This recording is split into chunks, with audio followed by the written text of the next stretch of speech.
ក្នុងមេដកលេខ29និយាយពីរឿងរាហូអសរិននឹងចំណែននឹងប្រច័ន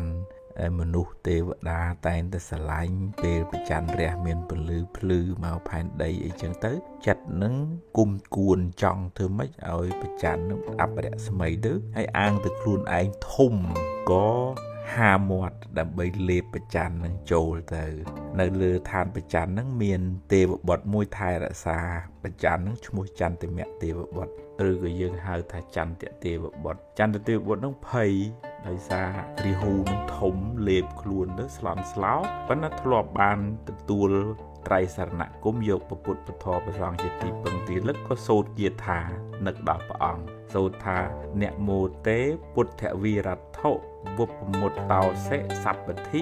សម្ពាធបដិបណ្ណោស្មិតាសមេសរណង្ភវេប្រែថាបបិទ្ធប្រពុតអ្នកមានសេចក្តីព្យាយាមកិរិយានមស្ការថ្វាយបង្គំរបស់ខ្ញុំចូលមានដល់ព្រះអង្គរួចស្រឡះចាកធរទាំងពួងមានខណ្ឌនិងអាយតនៈជាដើមខ្ញុំព្រះអង្គបានដល់នៅគ្រោះថ្នាក់ដ៏ចង្អៀតហើយសូមព្រះអង្គជាទីពឹងរបស់ខ្ញុំ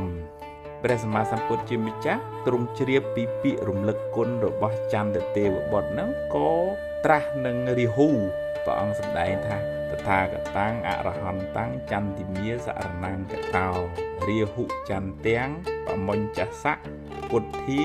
លោកានុកម្មបកាប្រែមកវិញថាចន្ទទេវបុត្របានដល់នៅតថាគតជាព្រះអរហន្តជាទីពឹងហើយមនារាហូអ្នកចូលលែងចន្ទទេវបុត្រនោះទៅ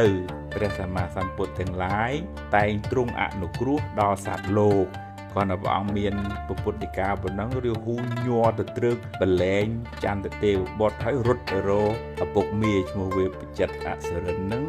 អញញ័រឪពុកមានោះក៏សួរថាចុះមានរឿងអីគួរអញញ័រអញ្ចឹងរាហូបាទរាហូនឹងប្រាប់ថាចន្ទទេវបុត្រសូត្រគាថារំលឹកគុណពុទ្ធចំពោះទូមគុំហើយបើខ្ញុំមិនលែងទេក្បាលខ្ញុំនឹងបែកជា7ភាគ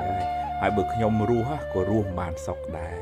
នឹងជាអានុភាពនៃការរំលឹកគុណព្រះសម្មាសម្ពុទ្ធនៅពេលដែលមានគ្រោះភ័យញាតិញោមអាចរំលឹកគុណព្រះអង្គបុណ្យកុសលដែលកើតនៅក្នុងចិត្តហ្នឹងអាចជួយការពារភ័យបានខ្លះដែរ